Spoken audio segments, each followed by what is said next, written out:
जर तुम्ही पण प्रेग्नंट असाल किंवा जर तुम्ही प्रेग्नन्सीसाठी ट्राय करत असाल, तर हा व्हिडिओ तुमच्यासाठी आहे. कारण या व्हिडिओमध्ये मी बोलणार आहे अशा मेडिसिनबद्दल किंवा अशा औषधांबद्दल जी प्रेग्नन्सीमध्ये दिली जातात आणि हे औषधं जर तुम्ही घेतले नाही किंवा मिस केले, तर तुमचं जे जन्माला येणारं बाळ आहे, ते एकतर अपंग असू शकतं किंवा तुमचं मिसकॅरेज होऊ शकतं. तर असे कुठले मेडिसिन आहेत जे प्रेग्नन्सीमध्ये मिस केल्यामुळे किंवा न घेतल्यामुळे तुमच्या बाळाला जीवाचा धोका निर्माण होतो, तर यासाठी व्हिडिओ शेवटपर्यंत बघा. आता सर्वात पहिले बघूयात, की प्रेग्नन्सीसाठी किंवा जर तुम्ही प्रेग्नंट असाल, तर जे डॉक्टर तुम्हाला जनरली प्रिस्क्राईब करतात प्रेग्नन्सीमध्ये, तर ते मेडिसिन कुठले आहेत?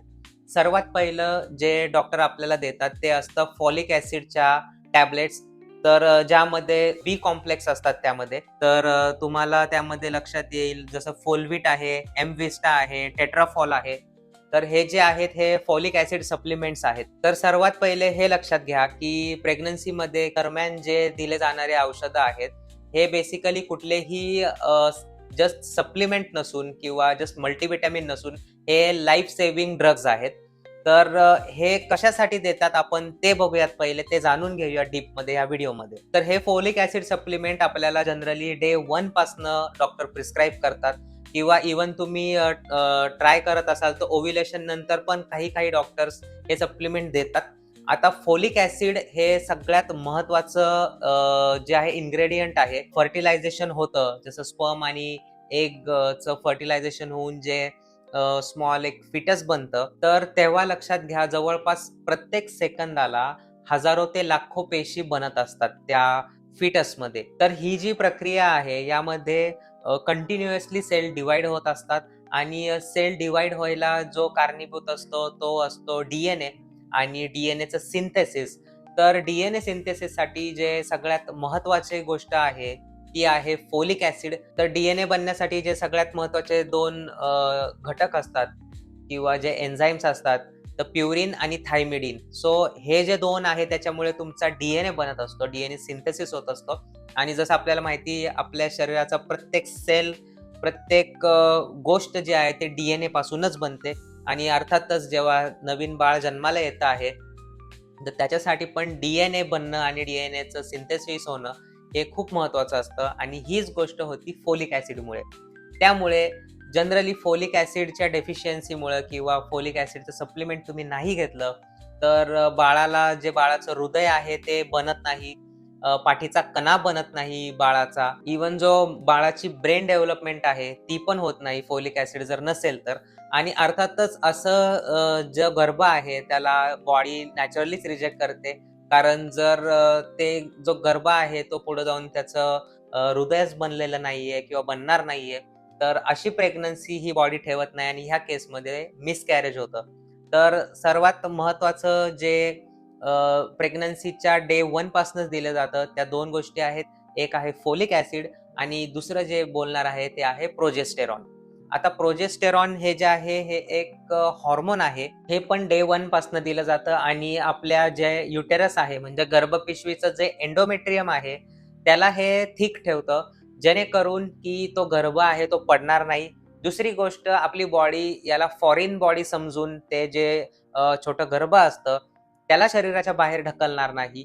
हे जे काम असतं हे प्रोजेस्टेरॉन करतं आणि हे प्रोजेस्टेरॉन हॉर्मोन्सच्या लेव्हल बॉडीमध्ये मेंटेन राहण्यासाठी एक्सटर्नली आपल्याला प्रोजेस्टेरॉन हे दिलं जातं. सो फॉलिक ॲसिड सोबत प्रोजेस्टेरॉन हे जे 2 सप्लिमेंट म्हणा किंवा मेडिसिन जे आहेत, हे डे 1 पासनंच त्या आईला दिले जातात आणि हे 2 इन्ग्रीडियंट्स जे आहेत, म्हणजे असं म्हणलं जातं, की जर फॉलिक ॲसिडची तुम्ही एक जी टॅबलेट आहे, जी डेली देतात, जर तुम्ही ही एक टॅबलेट मिस केली, तर तुमचे प्रेग्नन्सीचे चान्सेस 15% असतात. 2 टॅबलेट मिस केल्या तर 30% आणि साधारण तुम्ही 3 टॅबलेट जर मिस केल्या, तर जे तुमचे मिसकॅरेजचे चान्सेस आहेत, ते 47% असतात.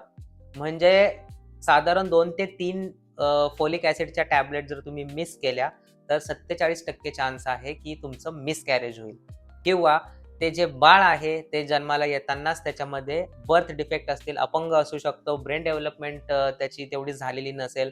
तर हे प्रॉब्लेम होतात. तुम्ही साधारणपणे 1 किंवा 2 जरी गोळ्या मिस केल्या, तरी हे प्रॉब्लेम होतात आणि सिमिलर आहे प्रोजेस्टेरॉनच्या बद्दल. जेव्हा आपल्या बॉडीमध्ये प्रोजेस्टेरॉनचे लेवल हाय असतात, तेव्हा ब्रेनला हा सिग्नल जातो की प्रेग्नन्सी आहे आणि ते जे फिटस आहे किंवा जो गर्भ आहे त्याला कॅरी करायचा आहे. तर हे जे 2 मेडिसिन आहेत हे सर्वात महत्त्वाचे आहेत, जे प्रिस्क्रिप्शनमध्ये प्रेग्नंट वुमनमध्ये हे दिले जातात. प्रोजेस्टेरॉनचे कुठले ब्रँड्स जे आहेत ते प्रिस्क्राईब केले जातात. तर प्रोजेस्टेरॉनमध्ये जर तुम्ही बघितलं जनरली सस्टेन आहे, देन ल्युबिजेस्ट आहे, हार्ड आहे किंवा नॅचरोजेस्ट आहे. त्यानंतर डायड्रोजेस्ट आहे. यासोबत ड्युफास्टोन हा पण ब्रँड बऱ्याच जणांना माहिती असेल. हे आहेत प्रोजेस्टेरॉनचे ब्रँड्स. आता यानंतर जे बाकी लागतं ते सगळ्यांना माहिती आहे की कॅल्शियम सप्लिमेंट्स लागतात, जे साहजिकच आईच्या आणि बाळाच्या बळकटीसाठी जे बोन आहे त्याच्या बळकटीसाठी लागतात. आणि शेवटी म्हणजे आयर्न, ज्याला फेरस सल्फेट वगैरेच्या नावानी हे औषधं मार्केटमध्ये भेटतात. तर आयर्न हे जे आहे हे पण साधारण 14व्या आठवड्यानंतर त्या प्रेग्नंट लेडीला दिलं जातं. आणि आयर्न हे कशासाठी दिलं जातं, तर जनरली आईला ॲनिमिया होऊ नये, म्हणजे रक्ताची कमी होऊ नये यासाठी दिलं जातं. आणि जर रक्ताची कमी झाली आईला, तर जनरली यामध्ये होतं असं की जी डेट दिलेली असते त्याच्या आधीच बाळ जन्माला येतं. म्हणजे ज्याला मेडिकल टर्म्समध्ये म्हणतात प्री टर्म डिलिव्हरी, म्हणजे जन्माला यायच्या तारखेआधीच जन्माला येणं. आणि यामध्ये जन्म देताना पण आईचा जीव जाण्याचे पण चान्सेस असतात. कारण जसं मी म्हणलं यामध्ये ॲनिमिया होतो आणि रक्त कमी होतं. तर ह्या गोष्टी होतात जर आयर्नची डेफिशियन्सी असेल तर. आता आयर्नसाठी जनरली जे प्रिस्क्राईब केलेले ब्रँड्स असतात ते आपण जर आपल्याला माहीत असेल तर काही फेमस ब्रँड्स आहेत. ज्यामध्ये ओरोफोर एक्सटी आहे, त्यानंतर सिपिंक आहे, लिव्होजेन आहे. तर हे काही मेडिसिन्स आहेत, ब्रँड्स आहेत जे की प्रिस्क्राईब केले जातात. तर हे बेसिक मेडिकेशन्स आहेत, जे 4-5 मेडिकेशन्स किंवा मी सप्लिमेंट्स जे सांगितले, हे गर्भधारणेसाठी खूप महत्त्वाचे आहेत आणि हे जनरली मिस करू नयेत जर तुम्हाला हेल्दी प्रेग्नन्सी, हेल्दी बेबी हवं असेल तर. तर होपफुली तुम्हाला ह्या व्हिडिओमध्ये कळलं असेल की प्रेग्नन्सीमध्ये कुठले मेडिसिन जनरली प्रिस्क्राईब होतात, ते आपण का घेतले पाहिजे, त्यांचं सायंटिफिक रिझन काय आहे आणि हे जस्ट एक सप्लिमेंट्स नाही आहेत. तर जसं मी म्हणलं, हे it is not just a supplement, but he एक लाईफ सेव्हिंग ड्रग्स जे आहेत ते डॉक्टर प्रिस्क्राईब करतात. तर तुम्हाला ह्या मेडिसिन्सबद्दल माहिती होतं का? तुम्हाला किंवा तुमच्या कुठल्या फ्रेंडला असा अनुभव आला आहे का, की त्यांनी काही सप्लिमेंट मिस केल्या आणि त्यांचं मिसकॅरेज झालं? तर नक्की कमेंट करा. आणि अशाच इंटरेस्टिंग फॅक्टसाठी आणि नो युअर मेडिसिन, म्हणजे तुमचं मेडिसिन जाणून घेण्यासाठी या चॅनलवरती व्हिडिओज बघा आणि या चॅनलला सबस्क्राईब करा. तर भेटूयात नेक्स्ट टॉपिकमध्ये नेक्स्ट व्हिडिओसोबत. तोपर्यंत स्टे हेल्दी.